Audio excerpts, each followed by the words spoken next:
नमस्कार। देश की तमाम फटाफट खबरों में आपका स्वागत है। खबरों के लिए आपसे निवेदन कि यदि आपने हमारे चैनल को सब्सक्राइब नहीं किया है तो कृपया करके आपके अपने चैनल को सब्सक्राइब करना ना भूलें। आप सब्सक्राइब करते हैं तो हमें हिम्मत होती है सही और सच्ची खबरें आप तक पहुंचाने की। तो क्या है आज की बड़ी खबर? अडानी मुद्दे पर विरोध की एक अनूठी शैली में कांग्रेस सांसदों ने गुरुवार यानी आज संसद में मोदी अडानी एक है नारे लिखी जैकेट पहनकर प्रदर्शन किया। अडानी समूह पर अमेरिकी अभियोजकों ने रिश्वतखोरी के आरोप लगाए हैं। मोदी अडानी नारे लिखी काली हाफ जैकेट पहने हुए लोकसभा में विपक्ष के नेता राहुल गांधी और उनके सांसद बहन प्रियंका गांधी सहित विपक्षी सांसदों ने गुरुवार को संसद परिसर में प्रतीकात्मक विरोध प्रदर्शन किया। लोकसभा में विपक्ष के नेता राहुल गांधी ने कहा कि मोदी जी अडानी जी की जांच नहीं करा सकते, क्योंकि अगर वे ऐसा करते हैं तो वह खुद ही जांच करा रहे होंगे। मोदी और अडानी एक है, दो नहीं एक है। बुधवार को भी कई भारतीय ब्लॉक पार्टियों के नेताओं ने अडानी अभियोग मुद्दे पर संसद परिसर में विरोध प्रदर्शन किया और मामले की संयुक्त संसदीय जांच की मांग की थी। महाराष्ट्र में आज सीएम का शपथ ग्रहण समारोह हुआ। शपथ ग्रहण समारोह में सीएम के साथ साथ 2 डिप्टी सीएम भी शपथ ली। शपथ ग्रहण से पहले शिवसेना यूबीटी के नेता संजय राउत ने बड़ा बयान दिया। उन्होंने कहा कि अब शिंदे का समय खत्म हो गया, 2 साल का ही था, उनकी जरूरत थी, वो अब पूरी हो गई है। अब शिंदे इस राज्य में कभी मुख्यमंत्री नहीं बनेंगे।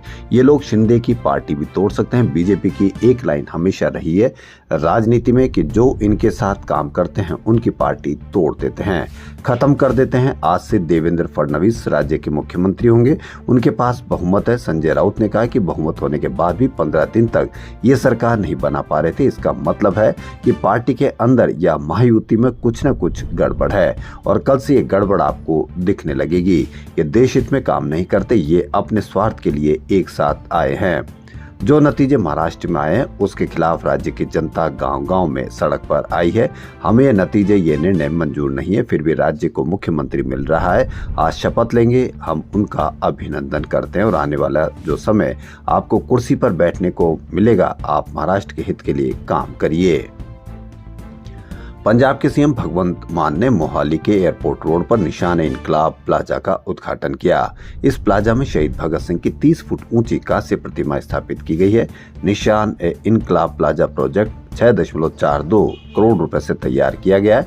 इसमें हार्टिकल्चर, इलेक्ट्रिक के साथ सिविल वर्क भी हुआ है। इस मौके पर सीएम मान ने कहा कि ये प्लाजा युवाओं को देश सेवा के लिए प्रेरित करेगा और शहीद भगत सिंह के सपनों को साकार करने के लिए प्रदेश सरकार पूरी तरह से प्रतिबद्ध है। मुख्यमंत्री भगवंत मान ने कहा कि शहीद आजम सरदार भगत सिंह पूरे देश के नौजवानों के लिए रोल मॉडल है।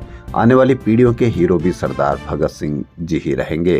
उन्होंने कहा कि प्रदेश सरकार ने मोहाली एयरपोर्ट का नाम शहीद भगत सिंह के नाम पर रखा है, जो कि पूर्व सरकारों की उपेक्षा के बावजूद उनके योगदान को साकार करने के लिए उनकी सरकार द्वारा उठाया गया एक महत्वपूर्ण कदम है।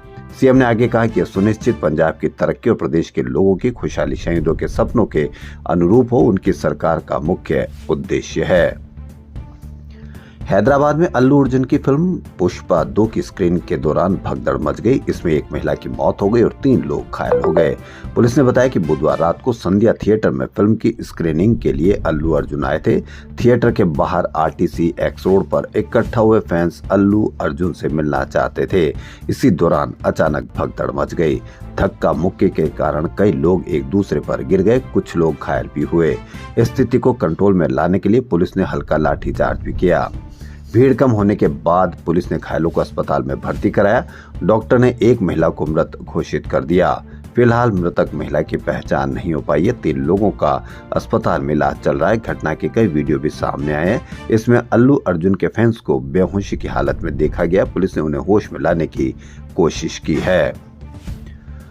नोएडा में पंचायत से पहले पुलिस ने 34 किसानों को गिरफ्तार कर लिया। बुधवार देर रात पुलिस ने 0 पॉइंट पर धरने के लिए बैठे किसानों को भी हटा दिया। पुलिस की इस कार्रवाई से किसानों में आक्रोश है। दरअसल बुधवार शाम को सीएम योगी ने कानून व्यवस्था की समीक्षा की। इस दौरान उन्होंने कहा कि अराजकता कहीं भी बर्दाश्त नहीं होगी, चाहे वो संभल हो या ग्रेटर नोएडा। इसके बाद आनंद फानन में पुलिस ने एक्शन लिया। 2 दिसंबर को संयुक्त किसान मोर्चा के 10 संगठनों ने अपनी 4 मांगों को लेकर दिल्ली कूच का ऐलान किया था।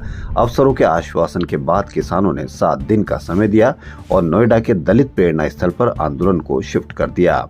इसके बाद पुलिस ने दलित प्रेरणा स्थल आने वाले किसानों को रोक दिया। इसके साथ ही 8 किसान नेता समेत 123 किसानों को गिरफ्तार कर लिया।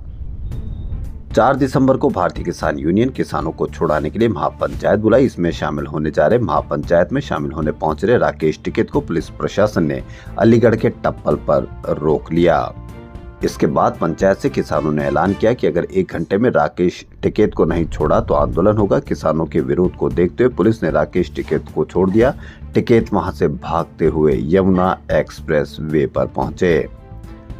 महाराष्ट्र के सोलापुर जिले के मरकड़वाड़ी गांव और आसपास के इलाकों में कुछ ग्रामीणों द्वारा कथित तौर पर अनधिकृत तरीके से मतपत्रों का उपयोग करके पुनर्मतदान की कोशिश करने की घटना के एक दिन बाद पुलिस ने इस मामले में राष्ट्रवादी कांग्रेस पार्टी के नेता उत्तम जानकर और 88 अन्य के खिलाफ प्राथमिकी दर्ज की है। एक अधिकारी ने बुधवार को ये जानकारी दी। एक दिन पहले निषेधाज्ञा का उल्लंघन करने के आरोप में 200 ग्रामीणों के खिलाफ मामला दर्ज किया गया था।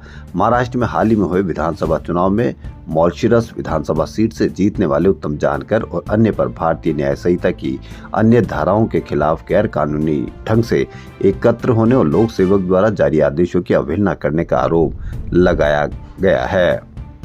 मरकड़वाड़ी के एक मतदान केंद्र पर हाल ही में संपन्न विधानसभा चुनाव में इलेक्ट्रॉनिक वोटिंग मशीन से हुए मतदान के बाद गिने गए मतों की संख्या को लेकर ग्रामीणों ने संदेह जताया था।